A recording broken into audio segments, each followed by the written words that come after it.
نحمده ونصلي على رسوله الكريم اما بعد فاعوذ بالله من الشيطان الرجيم بسم الله الرحمن الرحيم والفجر وليال عشر والشفع والوتر صدق اللہ العظیم۔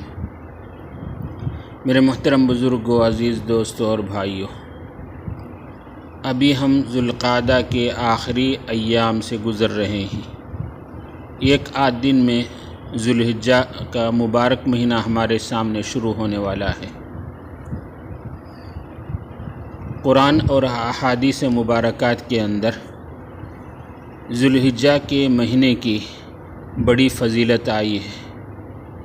اس میں عمل کرنے اور عبادت کرنے کی بہت ترغیب اور اس کا ثواب کا ذکر ہے۔ سورہ فجر کی جو ابتدائی آیت ہے، جس کو میں نے ابھی آپ لوگوں کے سامنے تلاوت کی، اللہ تبارک و تعالیٰ نے قسم کھا کے فرمایا، قسم ہے فجر کے وقت کی اور قسم ہے 10 راتوں کی۔ یہاں 10 راتوں سے مراد اکثر مفسرین نے ذی الحجہ کی ابتدائی 10 راتیں مراد لی ہیں۔ تو ان 10 راتوں کی قسم کھائی اللہ تبارک و تعالیٰ نے تو ان راتوں کی اہمیت کو بتانے کے لیے۔ والشفع والوتر، اور قسم ہے طاق اور جفت کی۔ تو حدیث پاک کے اندر جفت سے مراد 10ویں ذی الحجہ، جس کو یوم الاضحیٰ کہا جاتا ہے، بقرعید کہا جاتا ہے، اور طاق سے مراد 9ویں ذی الحجہ، جس کو یوم عرفہ کہا جاتا ہے۔ اس کی بھی اللہ تبارک و تعالیٰ نے قسم کھائی، تو اللہ کو قسم کھانے کی کوئی حاجت و ضرورت نہیں، لیکن قسم کھانے کا مطلب ان کی اہمیت کو ذکر کرنا ہے۔ تو گویا ذی الحجہ کی جیسے 10 راتوں کی قسم کھائی گئی، پھر ان میں بھی خصوصیت کے ساتھ 9ویں ذی الحجہ یعنی یوم عرفہ اور 10ویں ذی الحجہ یعنی یوم الاضحیٰ اور بقرعید کے قسم کھا کر اللہ تبارک و تعالیٰ نے اس صورت کو شروع فرمائی۔ احادیث مبارکہ کے اندر ان 10 راتوں کی عبادت کی فضیلت ہے۔ بخاری شریف کی روایت ہے، حضور پاک سرکار دو عالم صلی اللہ علیہ وسلم فرماتے ہیں، ما من ایام العمل الصالح فیہن احب الی اللہ من هذه الايام العشر۔ قالوا یا رسول اللہ صلی اللہ علیہ وسلم ولا الجہاد فی سبیل اللہ؟ قال ولا الجہاد فی سبیل اللہ الا رجل خرج بنفسہ ومالہ فلم یرجع من ذلک بشیء۔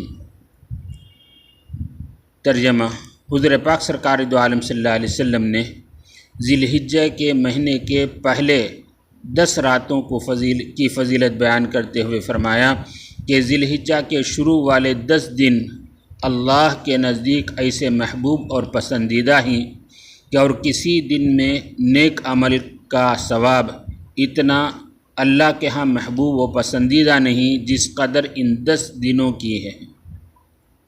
صحابہ کرام نے پوچھا، یا رسول اللہ، کیا جہاد کرنا بھی اتنا محبوب نہیں ہے؟ تو آپ علیہ الصلوۃ والسلام نے فرمایا، ہاں، جہاد بھی اتنا محبوب نہیں، البتہ جو شخص اللہ کے راستے میں نکلا اور اپنی جان و مال سب کچھ قربان کر دیا، تو اس کا اس طرح جہاد ان 10 دنوں کے اعمال کے مقابلے میں بڑھ سکتا ہے۔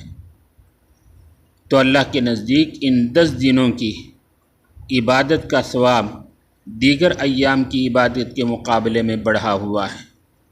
تو اس کا خلاصہ یہ کہ ہمیں ان 10 دنوں کے اندر عبادت کا اہتمام اور عبادت میں زیادہ کی کوشش کرنی چاہیے۔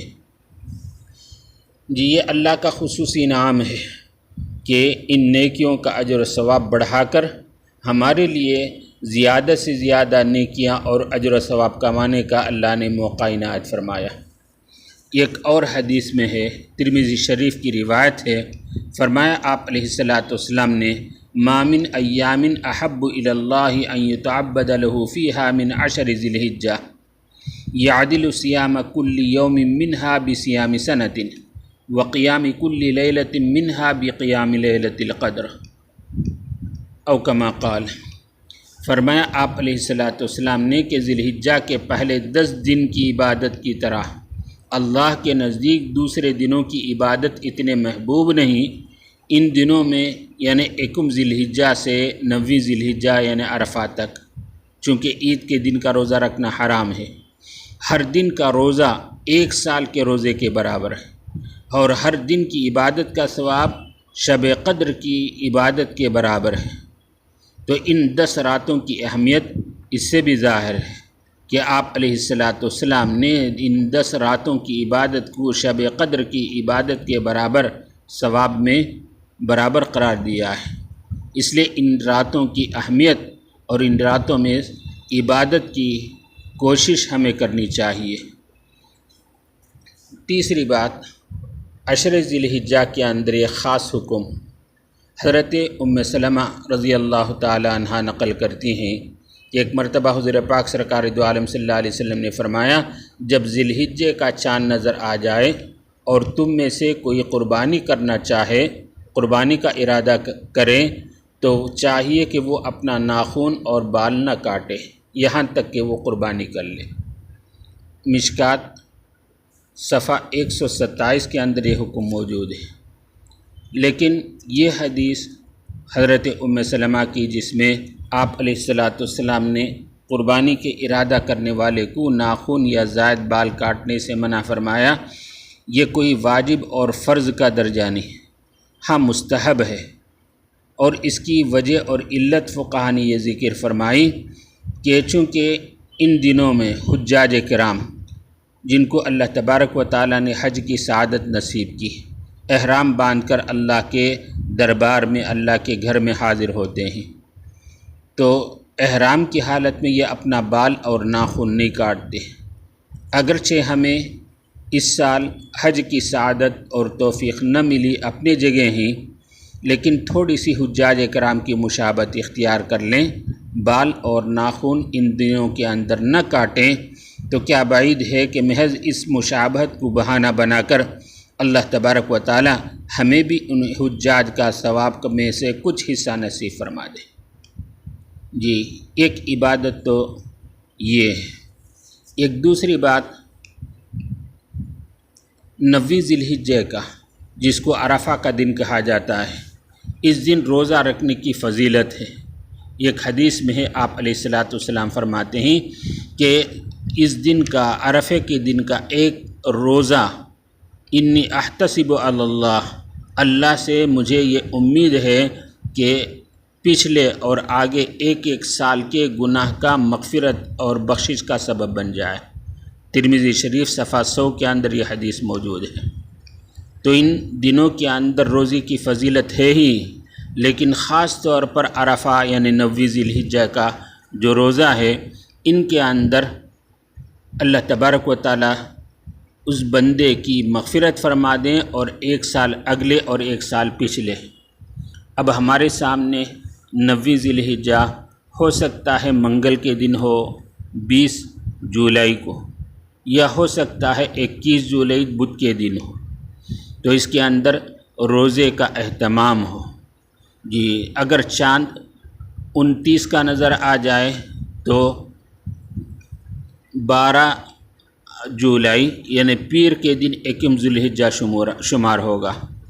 اگر 30 پورا ہونے کے بعد پیر کے رات میں چاند نظر آ جائے تو 13 جولائی منگل کے دن سے 1 ذی الحجہ شمار ہوگا، 1 ذی الحجہ شروع ہوگا۔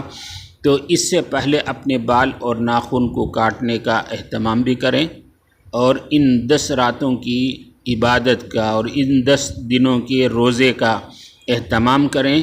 اللہ تبارک و تعالی اس کی سعادت اور توفیق ہم میں سے ہر ایک کو نصیب فرمائے۔ ان 10 راتوں کے عبادت کے اہتمام کی اللہ تعالی ہم میں سے ہر ایک کو توفیق ارزانی سے نوازے۔ آمین۔ وآخر دعوانا الحمدللہ رب العالمین۔